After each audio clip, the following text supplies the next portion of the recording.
Pro-democracy media raided again. Hong Kong police arrest several people, including a cantopop star, for conspiracy to publish seditious content. Is it in the interest of national security, or is Beijing bringing an end to Hong Kong's free press? I'm Andrea Sankey, and today's newsmaker is China's relationship with the Hong Kong press.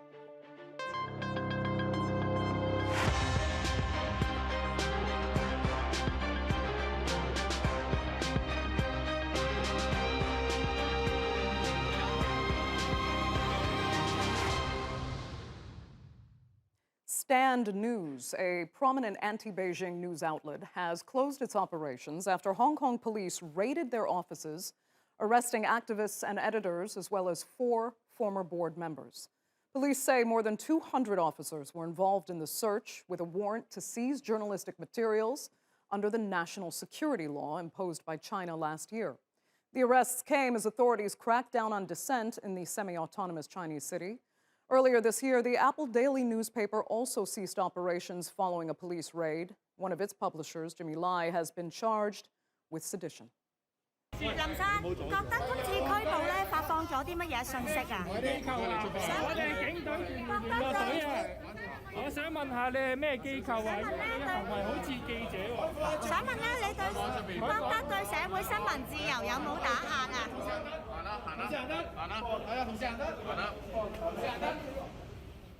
I think that the situation and the message is clear from the government that making reports and covering news story will have some criminal result. You may be charged, you may be limited your freedom, whatever. So it's not easy to say that I'm not afraid with the situation. For myself, as I received the instructions that our reports and our attitude towards the news remains unchanged, that we are still doing the report, which means that the incident or the things had happened, we won't dismiss it. We will still report what had happened. Also among those arrested on Wednesday is former Stand News board member and pop star turned democracy icon Denise Ho. The newsmakers interviewed her in Hong Kong back in 2017. All the values and all that, the culture that we had, like somehow we realized that it's slipping away from us and it's been taken away from us. So that was when, people in Hong Kong started to realize that we have to grab on, to hold on to these values. Well, her fear then that democratic values were being threatened erupted 2 years later into months of massive anti-government protests that led Beijing to intervene. China imposed a national security law that criminalized secessionism, subversion, terrorism, and foreign collusion. Sedition is not one of those crimes, but recent court judgments have enabled authorities to use colonial-era laws instead. More than 100 pro-democracy supporters have been arrested since then. Officials in China and Hong Kong have reiterated that media freedoms are respected as long as they don't endanger national security.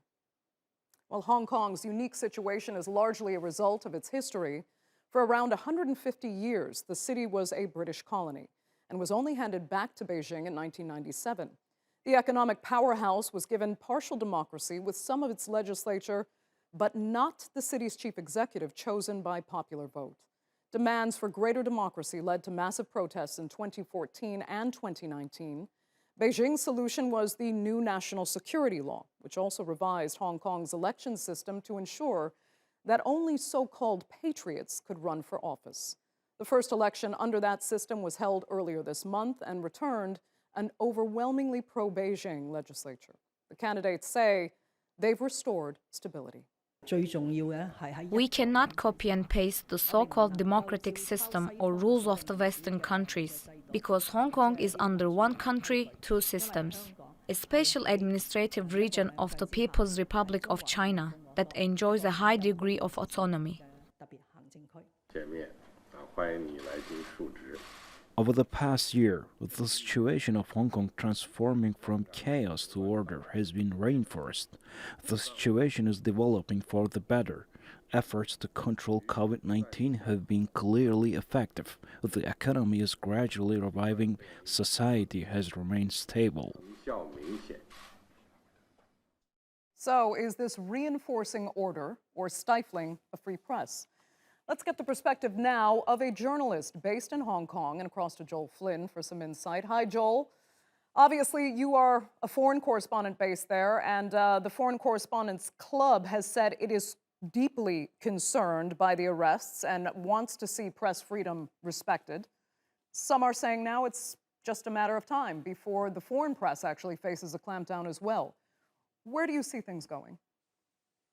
Yeah, very much so in the Foreign Correspondents Club, echoing the words of the Hong Kong Journalists Association, which earlier had said basically the same thing, that they were also concerned, not just about the arrests that we've seen today, but about the raft of action that Hong Kong has witnessed against journalists, both foreign, but in particular local as well. Certainly as far as the foreign press are concerned, though, Andrea, we are witnessing an increasingly hostile environment to what we do, not necessarily in terms of the outright threats that maybe journalists are facing, but certainly in terms of potential visa issues. I could give you a couple of anonymous examples of people who I know who have had theirs revoked potentially because of the work that they were doing, which had been critical of authorities here in Hong Kong and indeed in Beijing as well. But the undertone of everything that has happened is really making it harder to report here. Sources are reluctant to talk to us. Individuals on the streets doing vox pops don't want to be as honest about things like politics, certainly nearly as much as they used to be, and certainly, of course, as they were in 2019 when we saw the protests that erupted in the street, that saw millions demonstrating against the government, against planned measures to expose Hong Kong's ports to jurisdiction from the Chinese mainland. But certainly today does mark another dark day in the chapter of Hong Kong's press freedoms, and freedoms which we should remember are technically enshrined in Hong Kong's mini constitution. The Basic Law Article 27 says that freedom of the press, along with freedom of speech, is a constitutional obligation on authorities here. But based on what we're seeing, and certainly based on what a lot of people are feeling and talking about behind the scenes, as I said, it is another dark day indeed. Yeah. Joel, give me, if you will, a better idea of what Stand News was like. I mean, how reputable a media outlet is it in Hong Kong? Will people actually be sad to see it go? Well, again, if you talk about people, it's very hard to get a sense of exactly who is necessarily going to be considering that. But in terms of the outlet itself, it was a vital one, certainly, and in particular, of course, in the context of the demise of Apple Daily, which earlier this year had to shutter its doors. Stand News was an online outlet. It had been going only for a few years, since 2014. It was reasonably well funded, but it was also, Andrea, very well recognized, in particular internationally. Just in November, in fact, Reporters Without Borders gave it an award for press freedom. It's done some very significant work locally around investigations into things like prisons, which interestingly prompted a lot of criticism from Security Chief Chris Tang just at the beginning of December, who hit out at the reporting. I think he called it biased, smearing, and demonizing. But I think the bigger concern for Hong Kongers, and perhaps this is not just on the pro-democracy side, but in general, people that value plurality here are increasingly facing a shrinking number of sources from which to get their news, and a shrinking number of sources that are able to try and hold authorities to account, to try and investigate police corruption, that are trying to investigate things that are going wrong in the judicial system, things that are happening at the bureaucratic level, and at very local issues, things that local journalists all over the world consider to be a vital part of civic society. Those are now shrinking, the voices are now shrinking, and the people that remain, the people that haven't been arrested, are obviously worried about their safety and about what they can do as well. Right. I mean, Joel, just to clarify, if you go back to working there pre-2019, when the national security law was instituted, I mean, is the atmosphere for journalists and most everyone then decisively different? Yeah, well, the threat of changes to Hong Kong security laws in 2019, and obviously the enactment of the national security law last year, has definitely sent a chill through what people are doing, not just, of course, in journalism, in the media in general, but as well in the judiciary. And we should make sure that we remember that there are a lot of problems going on in terms of how lawyers are having to and are able to respond to things like this. Certainly the lawyers that were representing the likes of Jimmy Lai, as well as the pro-democracy individuals who were caught up in arrests at the beginning of this year have all faced fairly substantial hurdles in terms of bureaucracy and difficulty in getting to things like that. But to speak more generally, yes, I think it's very fair to say that the national security law has been brutally effective at diminishing some of these freedoms, and as far as our authorities are concerned, reducing what they considered to be very substantial threats to Hong Kong, to its future, and to, of course, the stability of this city. Okay, Joel Flynn, really great to get your perspective there from Hong Kong. Greatly appreciated. Well, let's broaden out our discussion then, and joining me now from Beijing is Einar Tangen, an independent political and economic affairs commentator and a Taipei Institute senior fellow. From London, Benedict Rogers, a human rights activist and chief executive of Hong Kong Watch. And from Hong Kong, international independent China strategist Andrew Leung is with us. Thanks all so much for joining us on The Newsmakers. Einar, I'll start with you. Help us understand the gravity of the charges against those arrested. Hong Kong police say Stand News actually published articles inciting hatred against authorities, including the judiciary. How so? What was said that was dangerous enough to merit arrest? Go ahead. Well, they're relying on a series of laws that were passed by Great Britain when it was in control of Hong Kong. They were passed in 1914, 1922, and 1938.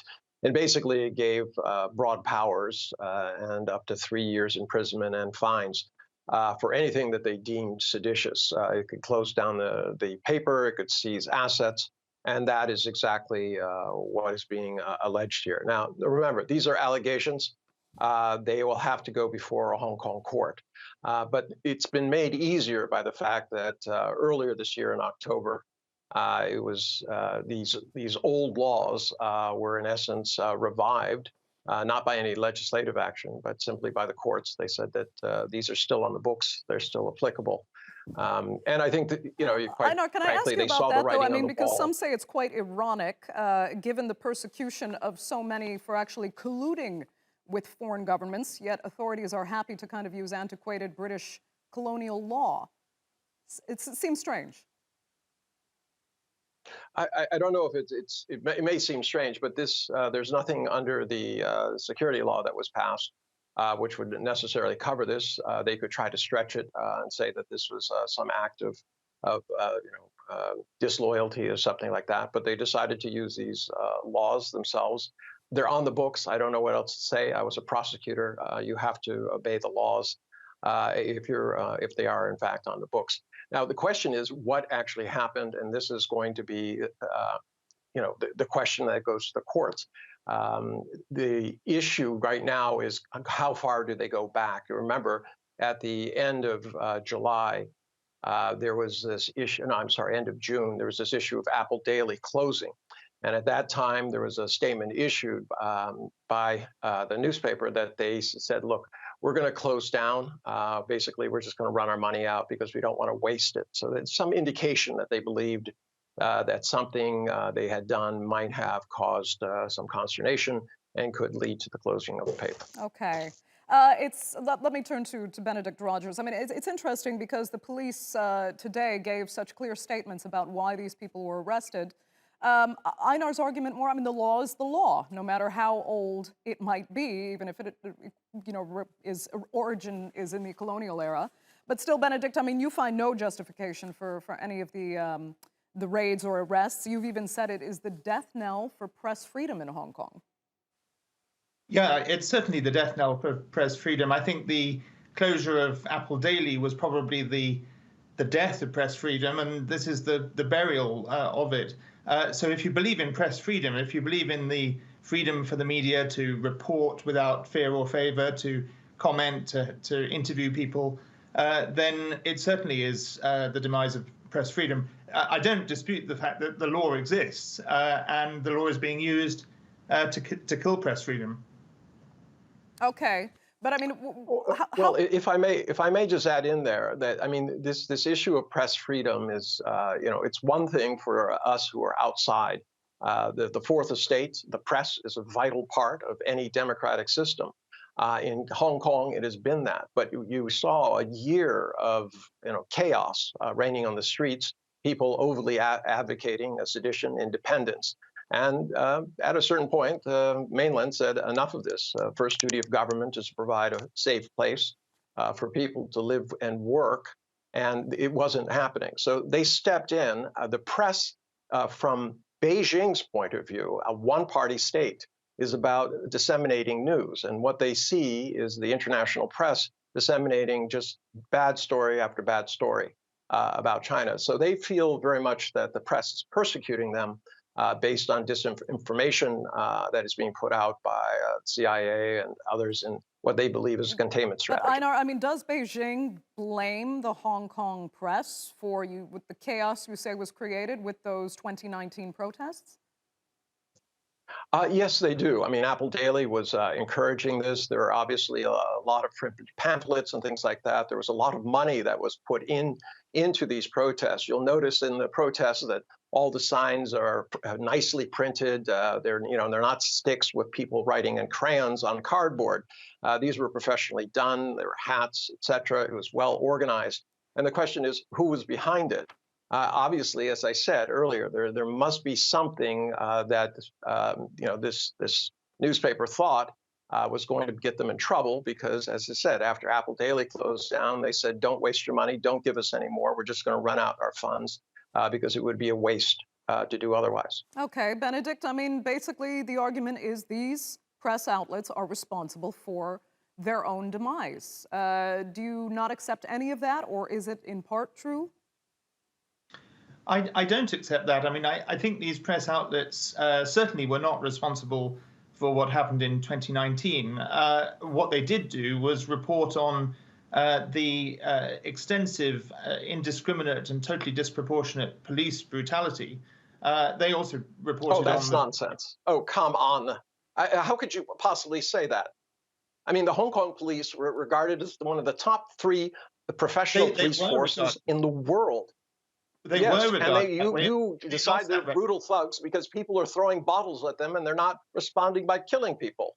How could you possibly say that? That's incredible nonsense. Just compare what the Hong Kong police did. Andrew Leung, do me a favor. Start over. With the exchange you just heard there, clarify what you're trying to say about Hong Kong police.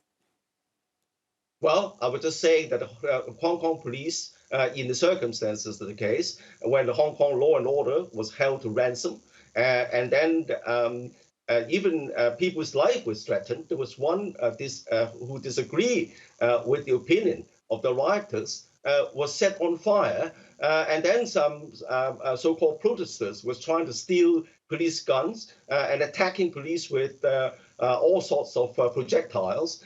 In other circumstances, for example, in the United States, the police would have fired on them with real bullets.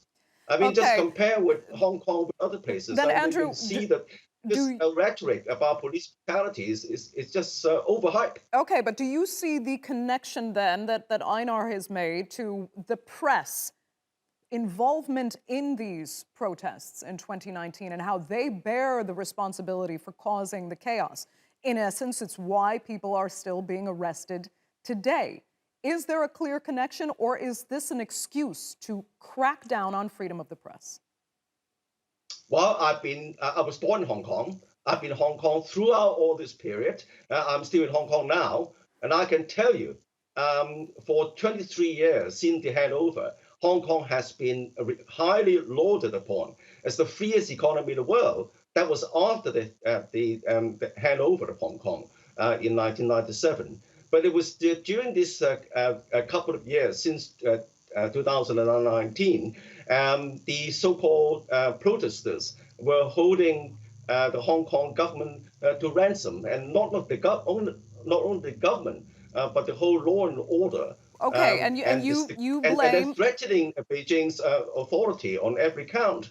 And I think now Hong Kong's now been restored to stability. And then you can see that there was a lot of fake news.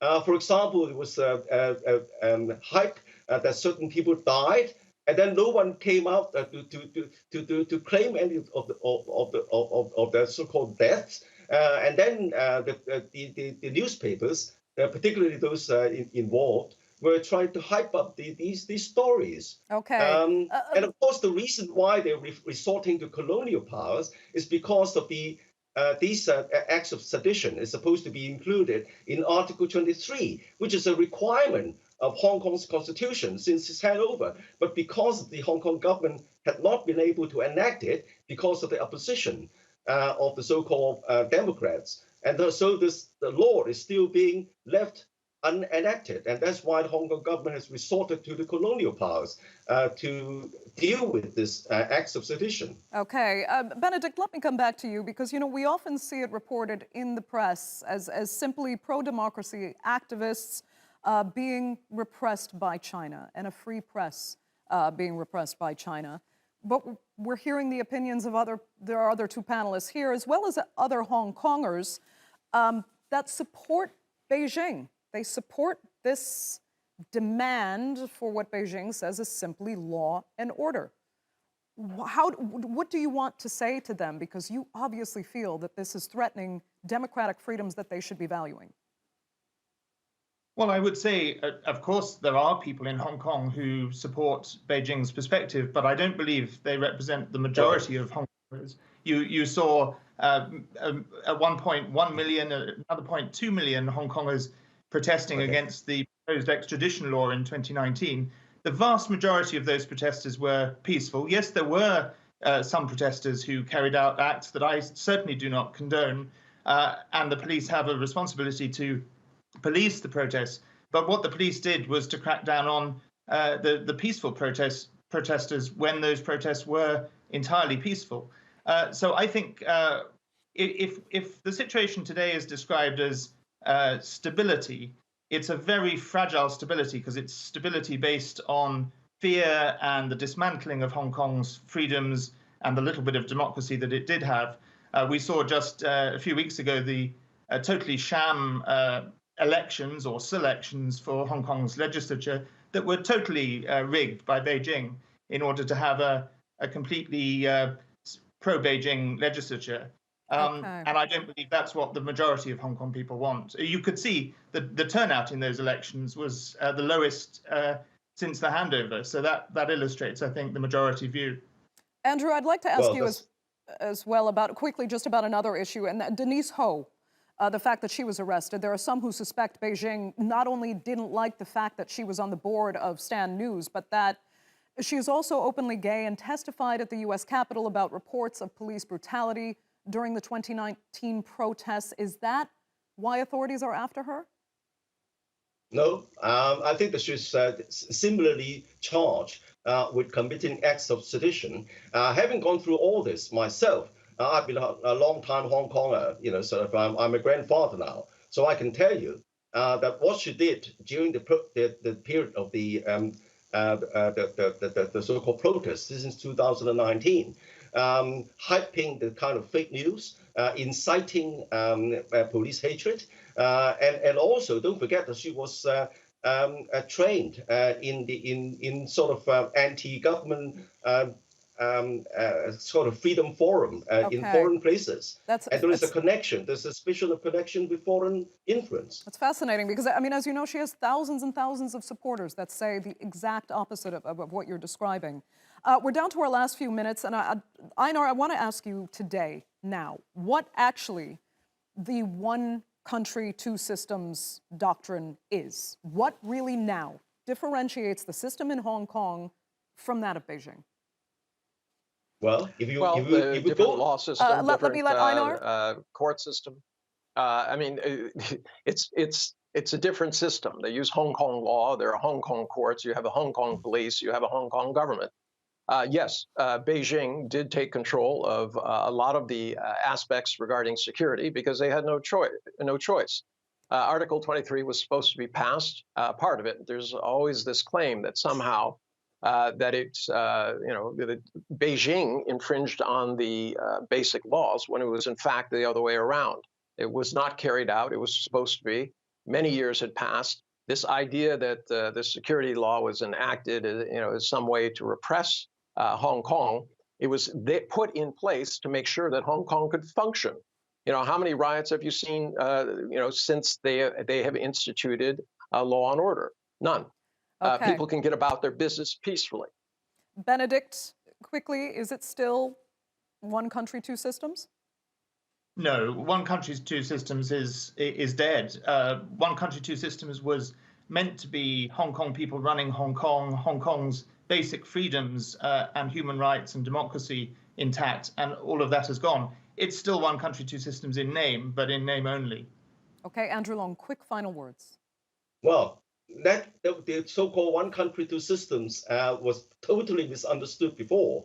It was all two systems, but no one country. And don't forget, the chief executive of Hong Kong is accountable to Beijing and has got to work with Beijing. So the Beijing offer universal suffrage, enabling every Hong Kong citizen to select the chief executive back in a couple of years ago. But the package was opposed and thrown out by the so-called pro-democrats on account that it's not democratic, because the candidates had to be screened. Naturally, the candidates had to be screened because Beijing want to make sure that whosoever selected has got Beijing's trust and has got to work with Beijing, and not someone who is going to undermine the whole system in Beijing. Okay. Don't forget, Hong Kong is not a country. And it's a special administrative region of the People's Republic of China. Okay. Andrew Leung, I will have to give you the last word. Unfortunately, we are completely out of time. For this edition of the program, I'd really like to thank all three of you so much for being with us, and our viewers, of course, for tuning in as well. Remember, you can follow us on Twitter @the_newsmakers, and be sure to subscribe to our YouTube channel. I'm Andrea Sankey. We'll see you next time.